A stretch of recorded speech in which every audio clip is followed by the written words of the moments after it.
All right, welcome everybody to episode 32 of the Daily BLP. Thanks for tuning in. We've got a great show in store for you guys today. So let's go around, do some introduction, and jump right into today's show. Man in the chair, Declan, is with us today. How you doing, bud? I'm doing fine. It was normal, just normal. Not tired, not energetic. Just here. All right, just here, a little meh. Yeah. Well, sounds a little meh. All right, Matt, how you doing today, bud? Doing good, Brian. Glad to be here. It's been a gloomy week here in Colorado, so hoping the sun pops out here soon. But other than that, all good over here. Oh, man, gloomy in Colorado. Okay, well, we'll go with it. Manoj, how you doing today, bud? Nice, Brian. Yeah. Nice day. All right. Cool. All right. Well, today is Wednesday, May 7th, episode 32. Let's rock with it. Okay. So we'll get started right away. We've got some stuff going on today. Yesterday, had a good call with my business partner, Manny. We're sending him to Vegas, everybody. Now, some of you probably watched shows from well in the past when we first started the BLP, when Manny used to be in on the shows. And I think we talked a little bit about Manny doesn't have a gambling problem. He just really enjoys it. But I'm putting my trust in him this week to control himself in the gambling capital of the world. Which I think he will do. He's going to be staying at the Palms for the next couple days. He flies out. He might even be at the airport today, I think, right now. But he flies out today, going into Vegas. He's going to Chicago, then Vegas. But our partners that set up these meetings we've been talking about for the last couple of days, they've got about 4 or 5 meetings set up for him there. I wasn't able to make it. I can't get to a place right now where I can leave the family in my wife Jen's hands yet, because she's still, using a cane. She can't do everything she needs to do. So I'm hanging back, sending Manny out to be productive. I think he will be. Yesterday, spent a little bit of time prepping some agendas for him for the couple folks that he's going to be meeting with. I think that'll be really good. One of the opportunities with a big hospital in Houston, they need help with denials and things like that with their revenue cycle. So excited to have him out there. Maybe he'll even come back with a little bit of winnings. I'm sure he'll be sitting down at a couple tables, but he'll be responsible. I'm positive. Matt, you ever been to Vegas? Yes, I have. I actually went for New Year's this past year. Oh, did you? That was fun. Yeah, I've been twice in my life, and so I went for New Year's this past year. It was pretty fun. Went to checked out that new Sphere thing. I heard that was really expensive. Yeah, it actually wasn't as expensive as you think. I know tickets now, you can get tickets for like $70 at least. It depends what you go to. Like, yeah. I'm pretty sure there was like the Grateful Dead one was like really expensive. We went to a concert that was, it wasn't cheap, but it wasn't like, it was relative to any other concert you'd go to. But that was really cool. Yeah, we stayed at the Venetian there, so that was really cool. I liked it. That's a place you can only stay for a few days though. Yeah, that's what I've learned. I've been 3 or 4 times, I think. And it's one of those things when you get there, you're like, this is amazing. I could stay here forever. Yep. And then after like day 2, you're like, whoa, it's time to go home. Yep, exactly. It's like overload.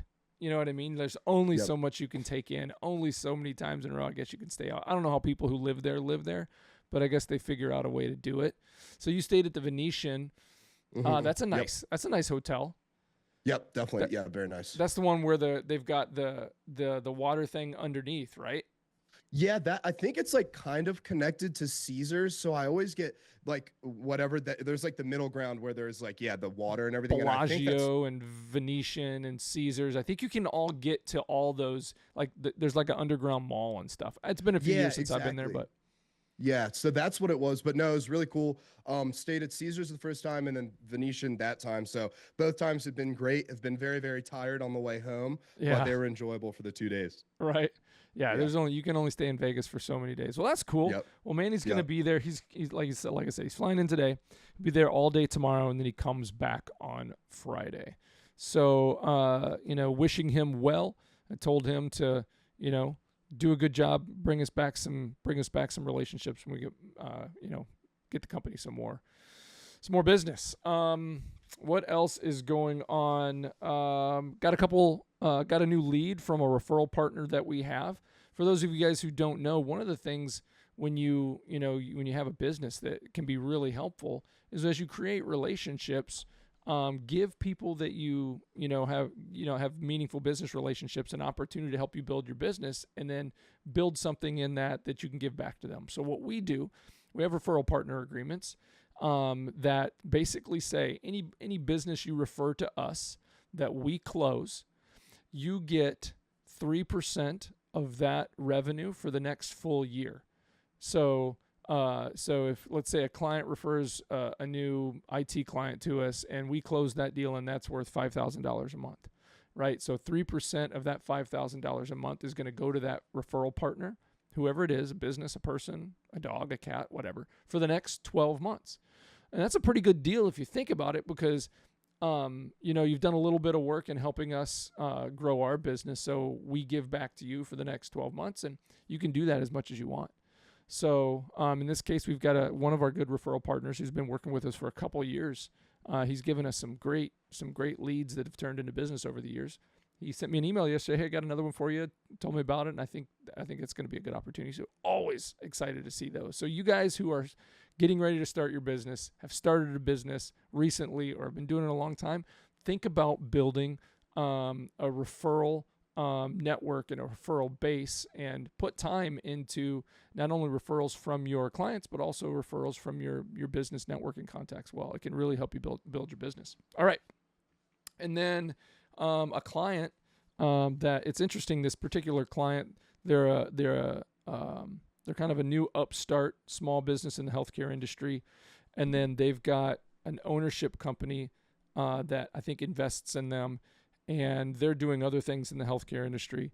So this small company, they've had so much, they've been, liking working with us so much, and the person we've assigned to them, they referred us to their ownership company to help out with some things that they're doing. So we're going to have a meeting, I think tomorrow at some point. I'm going to have a meeting with a couple of the folks to talk about helping them out with their coding, medical coding stuff. So that's cool. So new business movement there. Bob has booked 2 meetings this week, I think I've seen. I got to look at them specifically what they are, but I know one of them's for like the 28th of this month, and there's one coming up, I think, next week. One of them's with that one further on in the month is a construction company. Not sure where they're located yet. I haven't looked at his notes. And the other one is with the local school district, right up from the road from our office in Sheboygan. So excited. I don't know if there's going to be a lot of fruit there, but anytime you get to meet with a local school district and find out what their needs are, there can be multiple ways that we can help them from an IT perspective that way. So cool stuff. A lot of stuff, exciting things going on. How are things going for you, Matt? Yeah, things are going well. Yeah, things are going well. That guy I told you about last week with a new webinar project, meeting with him today. So nice. Speaking into existence. So happy and grateful that it's closed. So it's already done. We're just got to do it. So that law of attraction there. But got that call today. Got a couple more bigger video work. So not so much like the remote recordings, but actually going out and shooting. So that's always kind of been the goal for Pivot, is to get into more of those bigger, like 3-camera drone production kind of things. Yeah. Yeah, exactly. That's always been the goal. So kind of getting into more of that, which has been really, really exciting.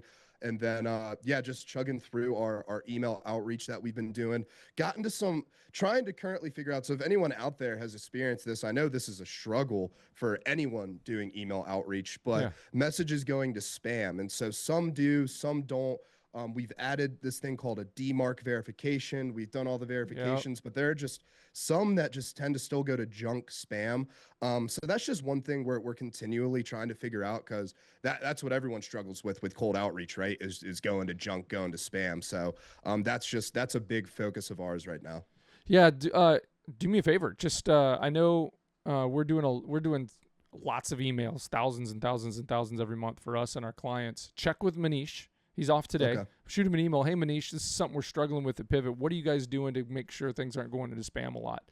Yeah, he might have some insight into there, as well as we might be able to tap into a couple of our guys on the IT side, because anytime we run into those issues, we get them involved. One of the things that we've seen lately is, and maybe you've gotten wind of this too, Manoj, just kind of a team talk between everybody, is we've been getting this notification from Google that some of our, I can't remember if it's our if it's our Google Ads content or something, Google's not happy with some of the wording that we're using or something. So they're flagging a couple things there.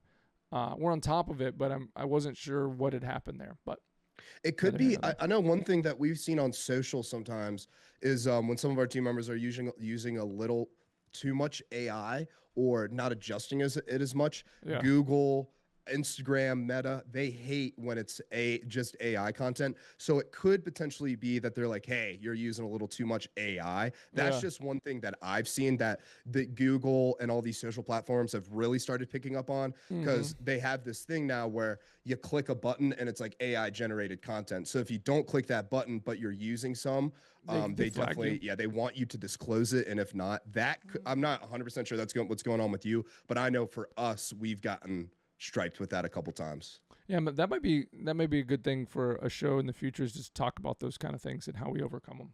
But we haven't struggled too much. I remember right away when we started using Zoho campaigns, we had to do some authentication stuff, and Zoho campaigns came out and said right away, hey, we can run these campaigns, basically in their little prompts. You can run these campaigns, it's just fine, but just know if you don't do this, this, and this, there's a high probability that you're going to get a lot of either false positives, you're going to get a lot of things flagged as spam.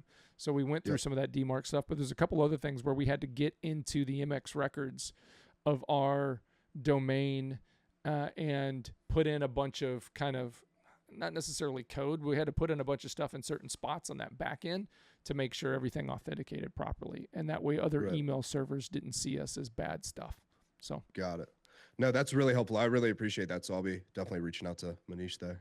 And it probably does. I'm just wondering, does the system that you use to email out, does it tell you, like, of the ones you've emailed out, how many people have blocked or anything like that? Yeah, so it'll say blocked, and then it'll show you which ones bounced. The one thing we're trying to figure out is it won't.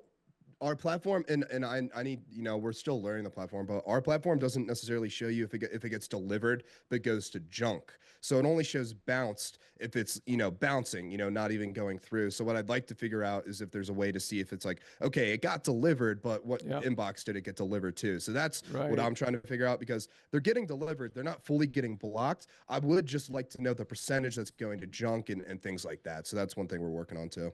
Yeah, and one thing that I've noticed over the last couple of years that's really hard to discern with them is, because I don't know how good they are.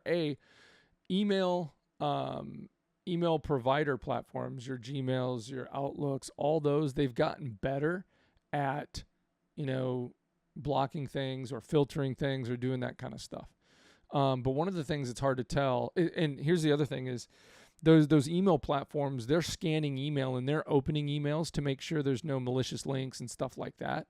So what I've learned is those things can throw off your numbers too and give you false positives. Your open rate can show like better than it really is. Like, how can we have an open rate of A, B, and C, or a click rate if we've got 3 links in our email and they've all been clicked and they all get clicked at exactly the same time?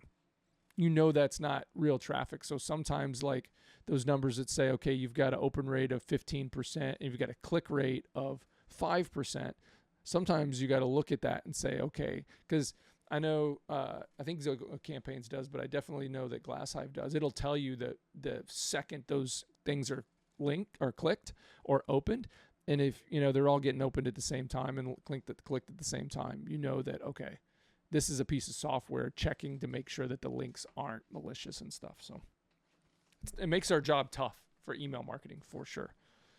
Yeah, it really is. Definitely you need that specialization. You need people that know what they're doing, because like you said, all these codes, all that stuff, like there's more to it than you think if you really want your stuff to get delivered, at least. Yeah. I mean, because early on, until spam started really getting a problem, email was powerful because you could mine the data so much, and it would help you make decisions on what was good and what was bad and what to keep doing and what to stop. Right. It's harder now. Now it's more like direct mail, where you prepare, 10,000 physical letters, you sign them, you fold them, you put them in envelopes and you send them out. And it's really hard to figure out how effective they are. It's still, people find that it's still worth doing, but it's really hard to track the data on it. You don't know if it makes it out of the mailbox, into the garbage, out of the mailbox, in front of somebody, gets opened, those kind of things. So it makes Definitely. email campaigns tough for sure. Cool. All right. Well, good. Glad to hear things are getting sticky for you. You're starting this new production Yep. deal, so that's awesome. Look, you're gonna have to when you get done doing that. I'd love to see how it turns out. It's cool. Yeah. When we get done, I can finally disclose the type of industry it is, because it's a pretty cool industry. So excited to share with everyone what it is. Awesome. Very cool. We will wait with bated breath. All right. So jumping into segment 2 today, talking about SMB business trends and things like that. So speaking of AI, I had AI say, okay, what's going on? So, it jumps, AI, I think, likes to promote itself. Okay, AI is giving me content. Say, let's talk about AI. Okay, fair enough. So, but the one thing I like about what it's doing now is it's citing the content. It's citing like the sites and articles where it's getting some of this stuff. So I clicked into the article, jumped into the article, and the article's okay, but it had this top 10 list of the top 10 headlines for what SMBs are using technology trend, the trends that they're using and things that they're doing right now. And I'm like, okay, this top 10 list had to come somewhere. So that came from other content. So I clicked into that and came across this report right here by SMB Group.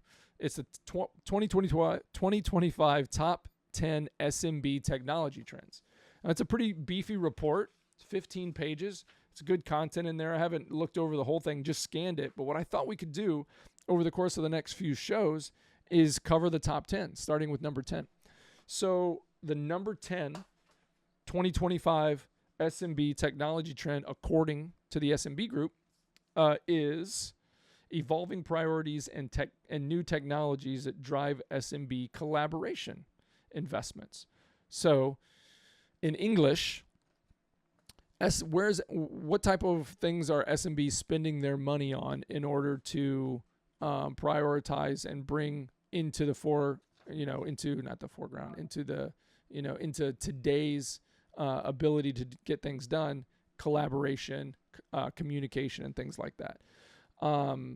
So I do encourage anybody who's watching or listening, check out the SMB Group. I don't know them from Adam. This report is just pretty cool. Look up this. You can just Google 2025 top 10 SMB technology trends, and you can get this report for yourself, because I do think it adds some value if you're looking to start a business or you have a small business, understanding what people are doing and maybe using that to help you make some decisions on where you want to put company money into moving forward.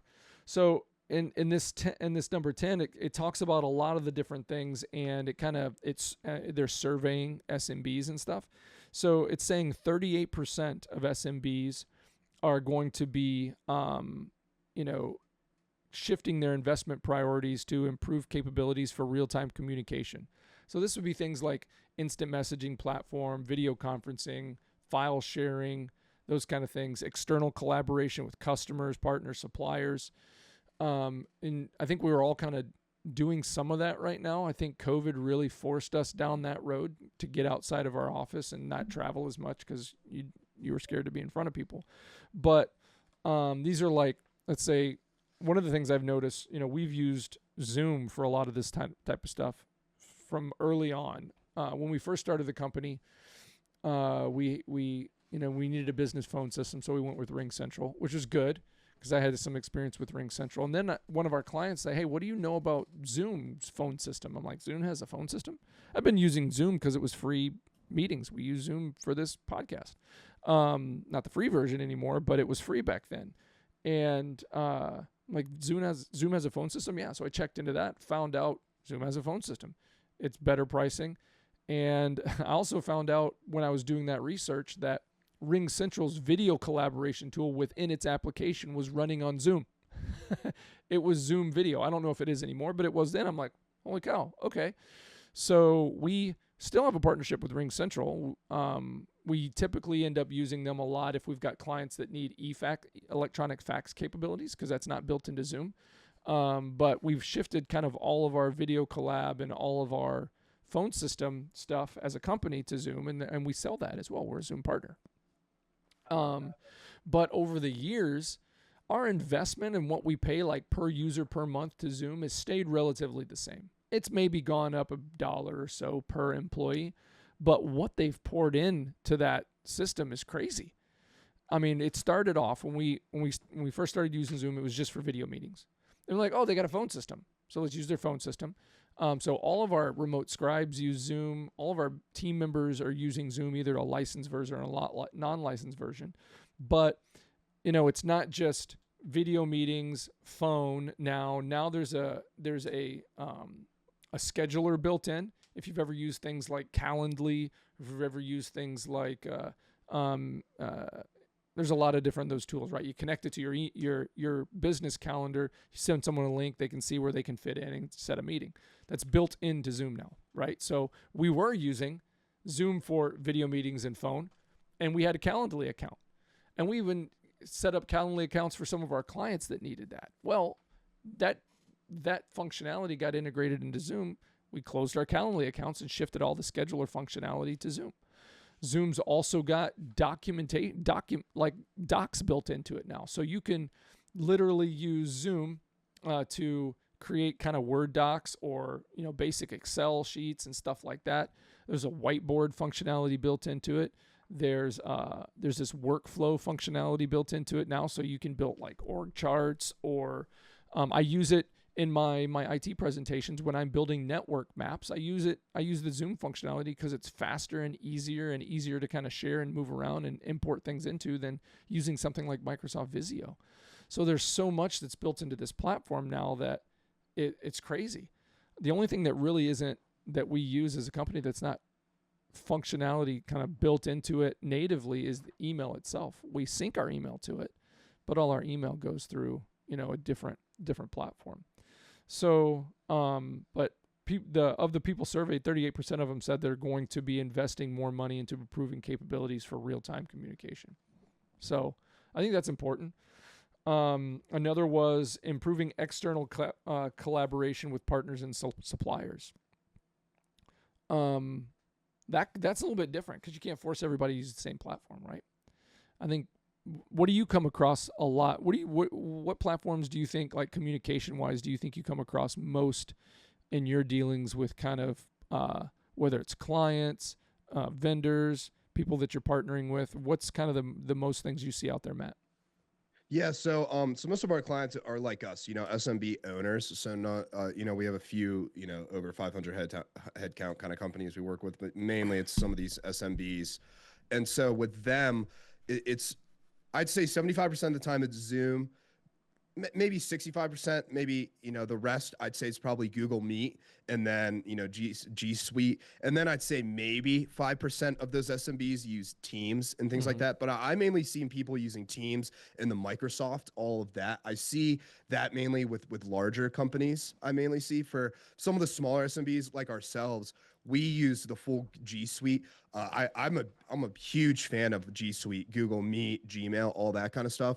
But other than that, yeah, the big three, Google, Zoom, and then the Outlook suite is what I'd say. Yeah, it's crazy. I'd probably agree. I think most of the time it's Zoom. Then for us, what we're coming across is Teams a lot. And then sometimes Google Meet, sometimes we still even see like some WebEx and stuff every once in a while that pops in. I haven't seen WebEx in a while, to be honest. It's been a while for that one for me.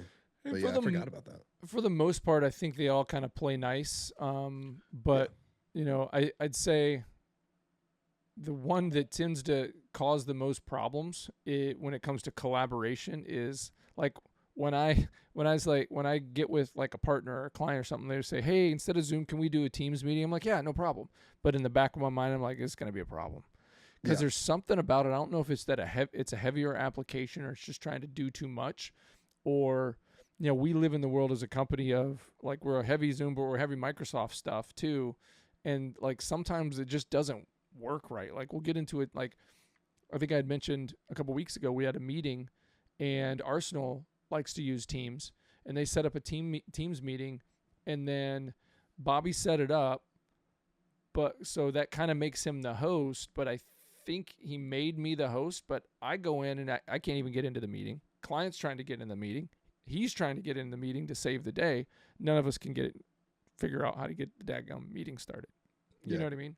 So not to say that it's a bad, it's probably just because we don't know how to use it right, but not to say it's a bad thing or anything, but it's definitely, using these kind of tools has changed the way we interface. I think it's cut down on face-to-face in-person meetings, which is a good thing for, I think, expenses and costs and something, but I think it's a bad thing for relationship building.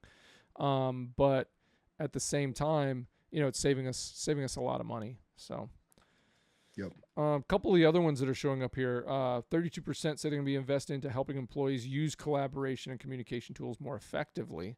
So yeah, we have all these tools and we're paying to use them, but are we really using them to the best of our ability or to their ability?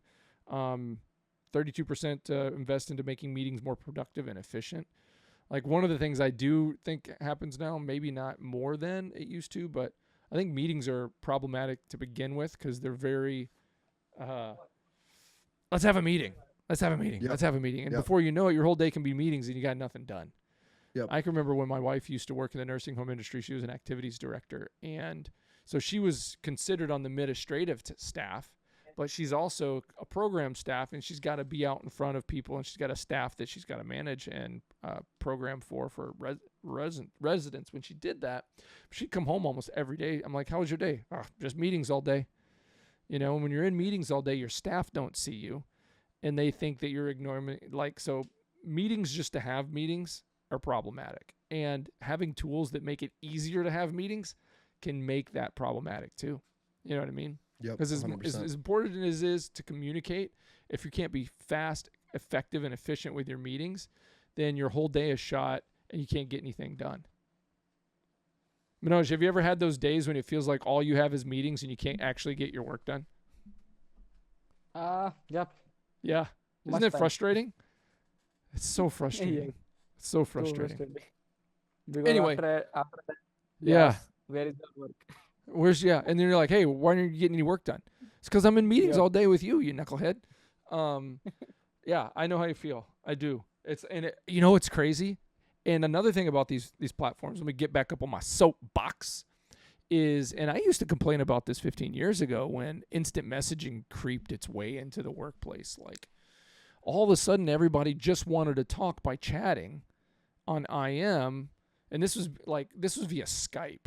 Like, I remember my buddy who ran the company, he's like, okay, everybody's got Skype installed, and, when we're all in the office, make sure you're watching your Skype, because if I need something, I'm going to Skype you. Okay, great. And it's like, I'm not getting anything done if I'm constantly watching Skype on one screen and I'm waiting for it to ding me with another message of something that somebody needs. You know what I mean? Now it's like, all right, I got the next 2 hours booked off on my calendar. I got to get this work done. I'm going to hunker down, sit down, go to touch my keyboard and mouse to start getting work done. And then you hear the Zoom call ring and you got to answer and somebody needs something. And all of a sudden you're in hey, can you join my meeting? We want you to be a part of this because we got, we need your input. Yeah, I've got all kinds of time. You know what I mean? It's like, okay, boom, I'm in another meeting, and boom, I'm in another meeting. And that 2 hours I needed to get something done is now down to 15 minutes. I can't get it done. You know what I mean? And it's like, when you've got your list of everybody right in front of you, and I'm guilty of this sometimes too. Oh, I really need this. I'm going to message this person and make it super urgent and interrupt their time so I can get what I need. You know what I mean? And as good as it is to have these tools, they can be terribly disruptive, Because when I need something from Manoj, I'm like, well, Manoj can I'll just interrupt him and it'll only take a second. He'll give me what I need. What I don't think about a lot of times is if Manoj is like in the zone getting work done and I interrupt him, it's not just for that 30 seconds to a minute that he, that gives me a response to what I need. He's disrupted mentally for the next 15, 20 minutes. It's hard to get back into that flow. It really is. Yep. So That's true. Anyway, I think the moral of the story is, we got to figure out a way to leverage tools, find the tools that are best for our company, but not not rely on them so heavy that they become a crutch and or disruptive to actually getting things done. Any other thoughts? No, yeah, I agree. I think I think there are a lot of things. Yeah, meetings just in general just tend to take up a lot of time, and there's groupthink and there's all that. So I think any way you're able to expedite that process, make it flow a little more easier, you don't have to interrupt people. Any way we're able to do that, I think is definitely a win. So if AI can help with that, all for it. Yeah, for sure. All right, well, let's move on. Big night in playoff action last night in the NBA. 2 big games. First one was, I'm not sure if they were played in this order or not, but the first one I wanted to briefly chat about was Golden State and Minnesota. Watched the highlights of that this morning, and when I'm running through them, it looked like it was going to be a blowout. It ended up being a pretty close game. Steph Curry got hurt. I don't know if you guys saw that, but he strained hamstring or something. I haven't seen what the report is this morning, but he left after I think the first 12. He had 12 points in the first 12 minutes. Then he, off what looked like a pretty normal shot, nothing crazy, didn't hit the floor hard or anything like that, but he kind of pulled up lame, left a few moments later, and that was the word. So hopefully he's okay. Pretty impactful. They end up winning the game, by the way. Jimmy Butler had a good game and stuff, but that's tough. That's tough to lose your guy like that. And then the second game, I wanted to see if we could pull up real quick and just kind of take a look at it. The last couple minutes. I wish I could say I hadn't seen this yet, but I have, but I still want to watch it. Manoj, if you could pull it up for the audience real quick. I think we've got it queued up to just under 2 minutes left in the game. And so this game, this is Cleveland versus the Indiana Pacers, Cleveland Cavs, Indiana Pacers. And, Cleveland was, I wouldn't say dominating this whole game, but they looked like the better team most of this game. And where do you got it so I can kind of see it? Can you? Okay, you got it right there. Awesome. Oh, yeah, just pull that screen. So I'll just watch it from there. Cool. So we're rolling through. Where are we at right here? Minute 52 left in the game. Cleveland's up 114 to 108. Okay, that's a lot to come back by. All right. Now it's 110, 114, just over a minute left. Some big shots. They're just draining trays. And right at this point, you're thinking, they ain't coming back. They ain't coming back. Cleveland's at home. They got the momentum. But who's that, Halliburton? He's just kind of taken over the last couple minutes, hitting a couple big layups. Missed free throw and just dunk. That was huge. That's a momentum swing right there, even with the crowd's not with you. But still, I remember when that one almost got called back because of something. It was like the free throw he moved. They too were trying to soon say or something. Yeah, but it ended up not getting called back. If that got called back, completely different game. So look at this: 12 seconds, down by 3, fouled on the shot, makes the first, misses the second. They get the board. He pulls out. 9 seconds left. Okay, he sets up the offense. What am I going to do? Step forward, pull back. Nothing but the bottom of the net. Just drained it. 1.1 second left. 1 point lead. As the hearts of all the Cleveland fans and the entire team just dropped to the floor. That's a sad walk home for Cleveland last night. Yeah. Man, this is a good series. Like 2 small market teams. Really good teams. I think Cleveland's a cool, like over the last couple of years, Cinderella-esque story. Like Cleveland's always kind of, since LeBron over the years have been in and out, it's always been like this kind of redheaded stepchild feeling. You know what I mean? I remember when I was growing up when Jordan hit that shot over, now the guy's name's failing me, in that Cleveland game in the playoffs, like that broke their hearts, and it took them 20 years to recover from that. But yep. That was a huge game. Like, imagine being at that game and you're like, you're one of maybe the of the 25, 30, 40,000 people in that stand. Like, you're one of the Pacer fans in that game. Right.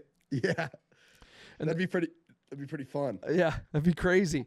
And they're relatively close located. Cleveland's not that far from Indianapolis. So, I don't know if they have like a close rivalry or anything, but They might after this series, because I'd say they're two pretty good matched up teams. Yep. And I just looked it up. They're only one of 10 franchises that have never won a championship, the Pacers. So, oh, really? Yep, never. Oh. And they're the only Central Division team without at least one. So that was also interesting. I didn't know that. That is a good stat. Cool. Well, I don't know who I think I used to have trouble pulling for the Pacers. I never liked I liked Reggie Miller's game. I just never liked Reggie Miller. Yep. Back in the 90s and stuff. But fair. He was a trash talker, but he could shoot the lights out. I think that's one of I never got over that about the Pacers, but I hope they pull it out. I mean, I like to see, a team that's never won a championship win a championship. That's cool. Yep. And they were founded in 1967, so I was like, they might be somewhat of a new team, but no, they've been around. Yeah, the Bucks were 68. Yep. So, cool. So this might be their year. Who knows? All right. Well, I don't know. I don't even know who's favored in this series as far as the seeding goes. But after that game, all right, I'm officially for round 2. I'm a Pacers fan. I think I'm going to be a Pacers fan for this round. I agree. Cool. All right. Well, let's hit the last little topic here and let's call it a day for the BLP. So yesterday, 6 p.m. here in the great city of Manitowoc, we had our first practice for the All-Star League's division team, which is 7th and 8th grade. So 7th graders going into 8th grade, 8th graders going into 9th grade. It's my second year coaching this team. But, full disclosure, most of the boys in our city that are like the mid to higher level baseball players, they go on and play for one of the school teams. And other boys, we still have this city league and kind of a lot of the other boys that either don't make those teams or don't try out come and play for us. So got to meet all the guys for the first time, some returners from last year, including my son, and most of people I haven't met. And I think we're going to have we've got some work to do. It's been a year since most of these guys have played baseball. Pretty much everybody on the team, maybe save 2 or 3 people, have never played. And that's okay too. I love getting guys on the team that are hungry, that have never played the game, that need to learn the skills. It's fun training them and seeing them progress to a point. It's cool to see like the first time they get a hit. It's cool to see the first time they successfully field a ball and throw a guy out at first or second or, things like that. I remember that 3 years ago for Declan and his first time playing. I was so fired up when they get to do those things for the first time. So, but yesterday's practice went good. The big thing that I want to talk about, and this translates well into, running a small business, is leaning on people, asking people to help, and then leaning on them and letting them help. So I've got 4 people right now, 3 adults and 1 youth that's a former player that's moved on to the next age group. They're helping out so far with the team. And they all showed up for the first practice early, ready to go. During the day, I had shared some videos of some drills that I thought, I wanted them to look at and kind of get their feedback on, just to kind of get their juices flowing on what they could be doing.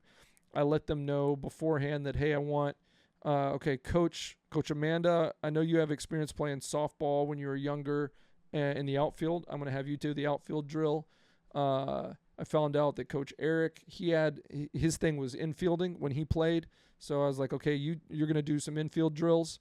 And then Coach Todd, I'm going to have you work with the guys for some throwing and catching drills, just basic stuff. So the whole objective yesterday with the boys was to figure out what's status quo. Where are we at right now, day 1? Who's got advanced skills? Who's got average skills? Who needs most skills work? So now we can start, as coaches, have a discussion. Okay, moving forward, what are we going to work on? Can we pull some guys aside to work on their lower level skills to get them maybe up to kind of starter or mid-level skills so they, can be more productive and contribute more in practice and feel like they're not, ages behind the other guys. So we've got some work to do there, but I was really encouraged by the fact that the coaches stepped up. They led their drills. I actually got to, as the first half of practice, when it was drill work, 15 to 20 minutes per group, and then they would switch. I got to walk around between the different drills and kind of observe, take mental notes, pipe in here and there, but it was nothing like last year. So it was really cool. I was really encouraged by that. And it reminded me I need to make sure that I'm doing more of that in my everyday work too. Like empower my managers, empower my team members that are doing their work to give them a little bit more, expect a little bit more, and let them run with it and see how they do. So that's my kind of word of the day, coach's tip of the day. So that was cool. But that's all I got. Matt, you got anything you want to add? No, that's just about it. Another great episode in the books. Yeah, keep on chugging along, people. Whatever your venture is, keep on pushing. Yeah. Hey, Declan, what'd you think of practice yesterday? I want to get your thoughts. Good. I like the new team members. Yeah. What'd you think of like the flow and the coaches and stuff? Definitely smooth. Better than me kind of running around like Yes. crazy trying to. Yeah. Cool. Yeah. That's good. So you're feeling good about after day one? Yeah. Awesome. Good to hear. All right, everybody. That being said, make today great. Get out there, attack what you got to get done, and we will see you on tomorrow's episode. Thanks so much, everybody. Take care.